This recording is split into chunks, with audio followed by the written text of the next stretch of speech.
Olá, alunos, tudo bem com vocês? Espero que sim. Bom, hoje eu vou falar sobre propriedades do ar, porém eu só quero voltar aqui a destacar algumas coisas sobre alguns gases, né, que está no livro de vocês, e eu comentei só com vocês, que eu achei que no livro não ia abordar tanto. Mas já que o livro está abordando, então eu vou entrar um pouquinho mais nesse assunto rapidamente antes de a gente entrar em propriedades do ar, tá? Que é sobre os gases nobres que eu tinha colocado lá para vocês, né, na tabela periódica, né, mostrando a localização dos gases nobres, que também são conhecidos como gases raros, né, que eu falei para vocês, né, são os peidos dos reis. Então, como o nome já é bem sugestivo, todos esses elementos eles se encontram no estado gasoso, nas condições normais da atmosfera, e são nobres ou raros porque, sobre a sua principal característica química desses elementos, é a elevada estabilidade, que não possibilita que se liguem com outros átomos.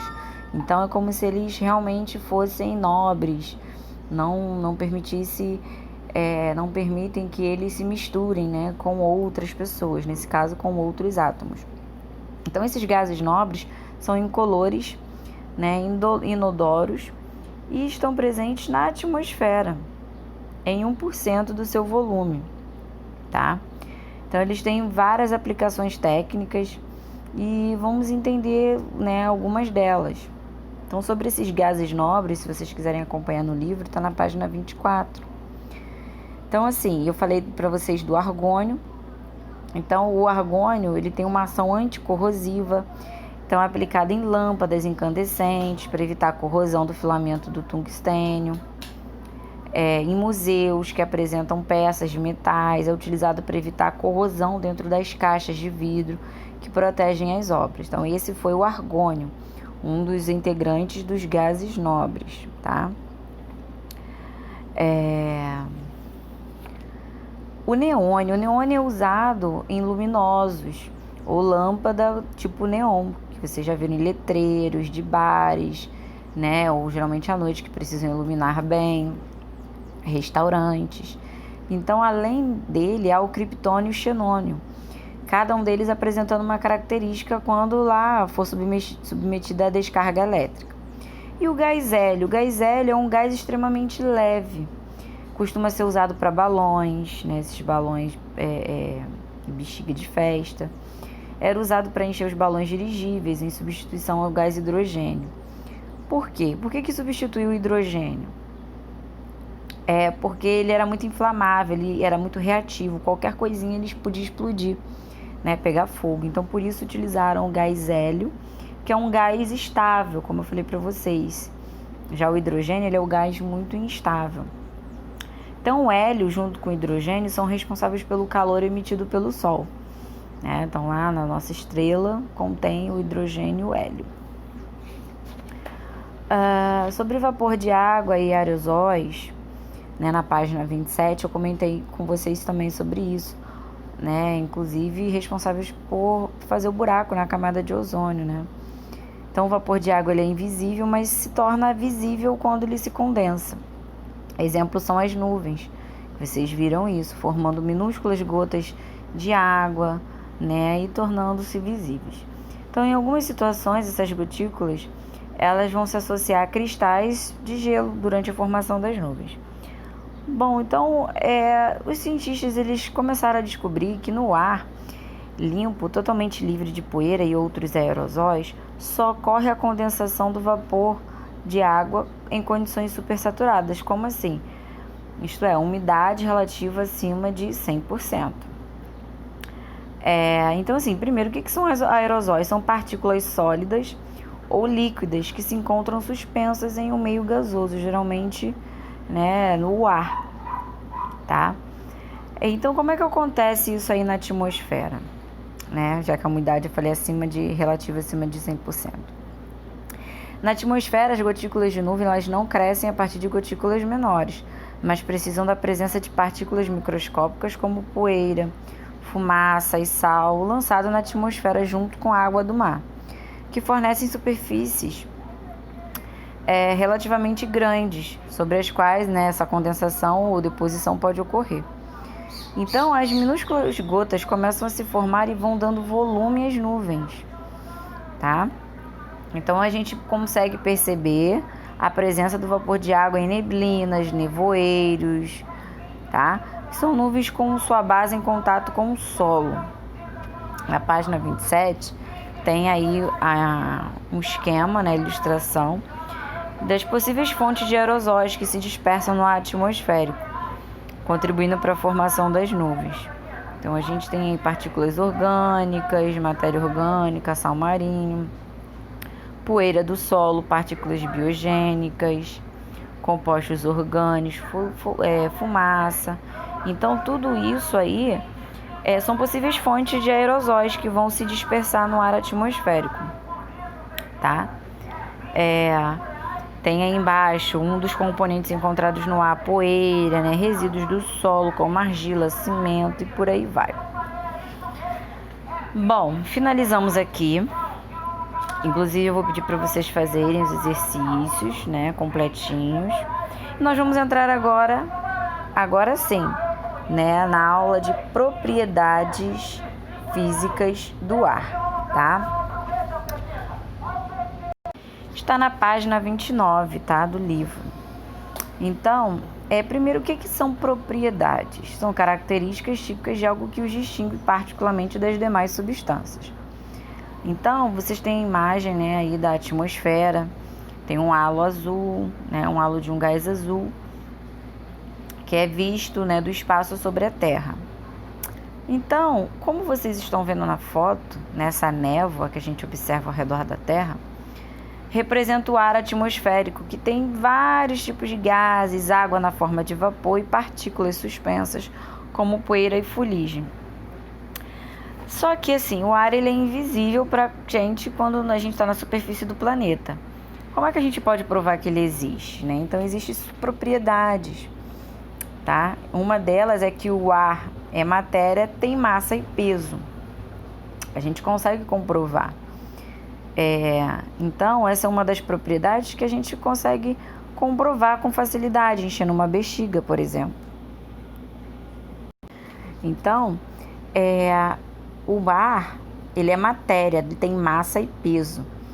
Então, a matéria nas ciências, é tudo que ocupa lugar no espaço e tem massa. Para comprovar que o ar ele ocupa lugar no espaço, a gente assopra um balão e, né, vai encher. E a gente já está tirando o ar dos nossos pulmões, que ele é transferido para o balão, ocupando o seu espaço interno. E aí, se a gente for, imagine, encher um monte de bexiga e jogar no quarto. Vai chegar uma hora que vai ser tanta bexiga que não vai ter como entrar ninguém, porque o ar ele está ocupando o espaço ali naquele local. Então, e a massa do ar? A massa ela é a quantidade de matéria que a gente encontra formando o ar. Então, a gente confirma isso na página 30. Se a gente colocar um balão vazio em uma balança, o valor observado na balança representa a massa do objeto colocado sobre ela, né? Então, tem muita diferença se a gente colocar uma bexiga vazia e uma bexiga cheia numa balança. Como vocês estão vendo aí, eu sempre faço também esse experimento com os meus alunos, né? Pendurar numa varinha, né? Qual que tem maior peso? A bexiga que está cheia de ar, obviamente, tá? Existe a outra propriedade que a gente fala que o ar ele pode ser comprimido e se expandir, que é compressibilidade e elasticidade. Então, o que acontece? A compressibilidade é a propriedade do ar de tornar-se comprimido, ou seja, ocupar menos espaço. Quando a gente tem uma seringa, a gente coloca o dedinho para tampar para o ar não entrar, nem escapar. E à medida que a gente vai apertando essa seringa, ele vai sendo comprimido. O que é isso? Ele vai ocupar menos espaço. Está ficando apertado o espaço para o ar, né? As moléculas na primeira seringa estão mais afastadas, as moléculas de ar, mas quando ela foi comprimida, as moléculas já começaram a ficar mais juntinhas. Tipo quando um monte de gente começa a se embolar para entrar no metrô, elas ficam mais próximas umas das outras. E a elasticidade é a capacidade de se expandir, né, do ar, de voltar a ocupar o seu volume inicial após ser comprimido. Quando a gente solta, né, tira o dedo, né, de que apertou, soltou, o ar ele já vai ter mais espaço. Então, quando a gente enche uma bola, a gente está utilizando a compressibilidade. Tanto que o nome daqueles equipamentos são chamados de compressor, para encher. Então, quanto mais o ar a gente coloca, mais cheia e dura vai ficando a bola. Então, o ar ele também tem essa capacidade de voltar ao seu estado inicial. O ar exerce pressão, né? A gente tem aí também, o ar oferece resistência. Então, por exemplo, uma das maneiras de provar a existência do ar é percebendo a sua capacidade de agir sobre os corpos. Um exemplo, um paraquedista, quando ele salta, percebe a força contrária ao seu movimento e como o ar atua sobre seu paraquedas. Então, a gente tem aí uma certa resistência do ar. E sobre a pressão do ar, né? A pressão atmosférica, né? Que é a pressão exercida pelo ar na superfície terrestre. Mas você já percebeu como funciona um canudo, né? Usado para tomar suco, refrigerante, qualquer coisa? Então, é importante a gente saber que pressão é a força que um corpo exerce sobre o outro, tá? Na página 33 está falando, o ar atmosférico ele tem massa, portanto exerce pressão sobre a superfície do planeta e tudo que tem, né, o que tem em volta. Então a gente tem um esquema aí com a pressão atmosférica para a gente ajudar a ingerir um suco, por exemplo. No copo A, quando a gente não está sugando, o suco de dentro do canudo ele fica no mesmo nível do suco do copo, quando a gente não está sugando. Então, isso acontece porque a pressão atmosférica fora do canudo é a mesma de dentro dele, ok? Agora, no suco B, né, no frasco B. Quando sugamos, a gente retira o ar de dentro do canudo, reduzindo a pressão do ar dentro dele. E aí a gente provoca um desequilíbrio entre a pressão atmosférica externa e interna do canudo. A pressão atmosférica externa do canudo fica maior e empurra o líquido para dentro dele. Tá? Então, está ocorrendo uma diferença aí de pressão do canudo para a pressão externa. Bom, então o que acontece com a altitude? Tá? Eu quero falar com vocês agora um pouquinho sobre isso. Primeiro, o que vem a ser a altitude? Né? É a distância medida em metros entre determinada região geográfica e nível do mar. Então, a pressão atmosférica varia com a altitude. Quanto mais alto, menor a pressão e vice-versa. Então, prestem bem atenção. Quando você vai para uma serra, vamos botar aí a Serra de Petrópolis, o que acontece?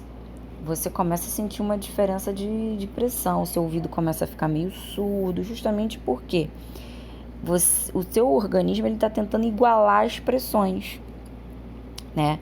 Cada corpo ele exerce uma pressão.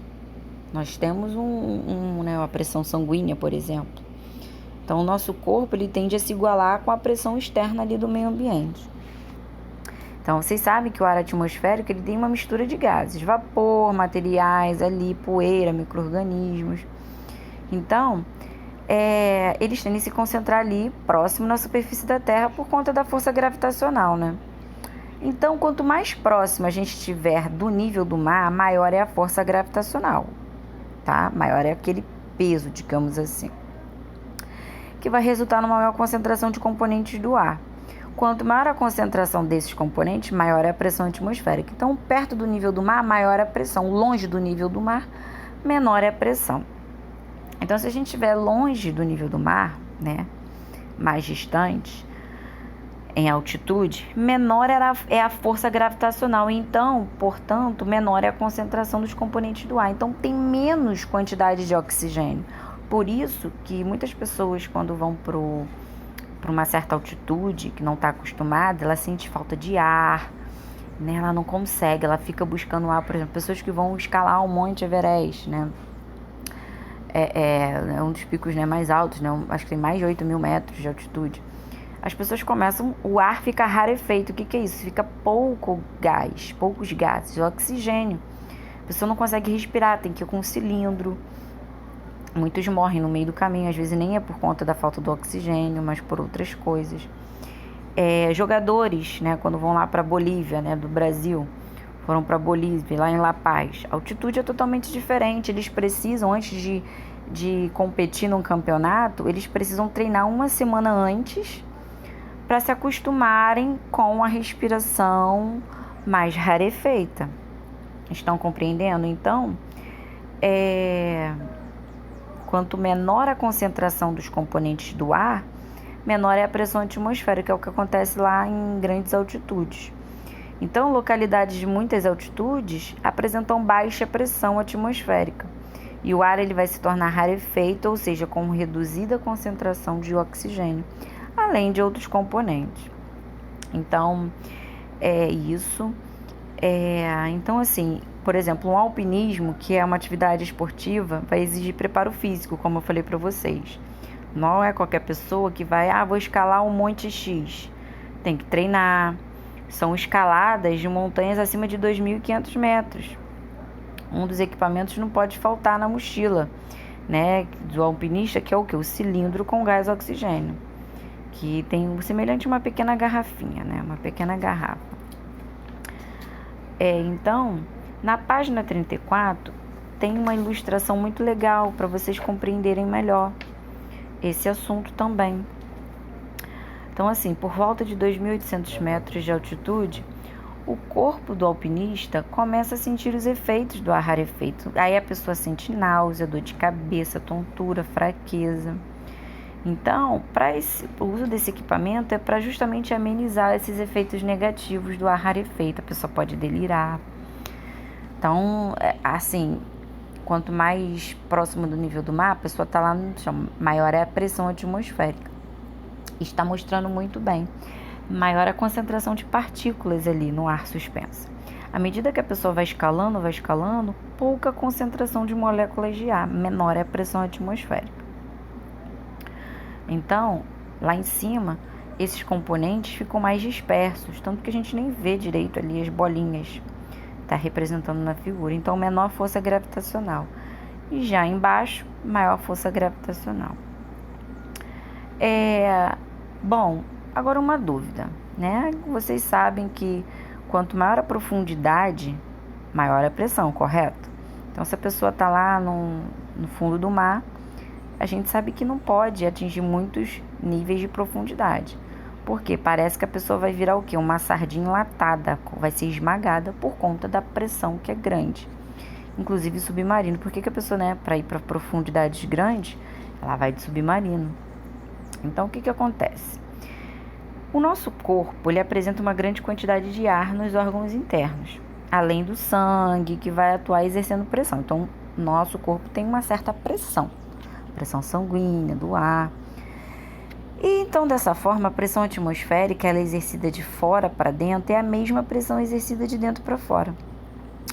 E, no entanto, o nosso organismo ele pode perceber a alteração da pressão, tá? Conforme a altitude em que estamos, ou seja, a distância vertical de determinado ponto em relação ao nível do mar, né? Então, um dos exemplos é a sensibilidade na cavidade auditiva, que eu expliquei para vocês quando a gente está subindo na Serra de Petrópolis.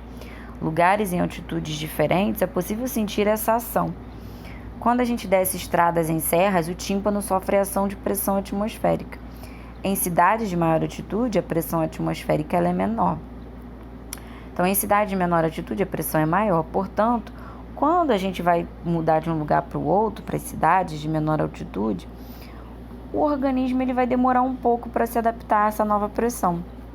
Então, nesse período de adaptação, a maior pressão atmosférica empurra a membrana timpânica para dentro da orelha interna, produzindo a sensação de surdez parcialmente momentânea, que é o que acontece, né? Então, quando a gente sobe a serra ou desce, a membrana timpânica, ela empurra, né? Ou não, justamente para igualar as pressões, tá? Então é isso. Vocês vão ficar com os exercícios.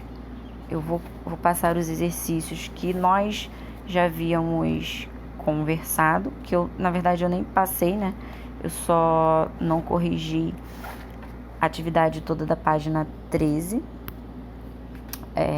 Então, pedi para vocês terminarem a atividade da página 13. E agora eu estou passando para vocês as atividades das páginas 21,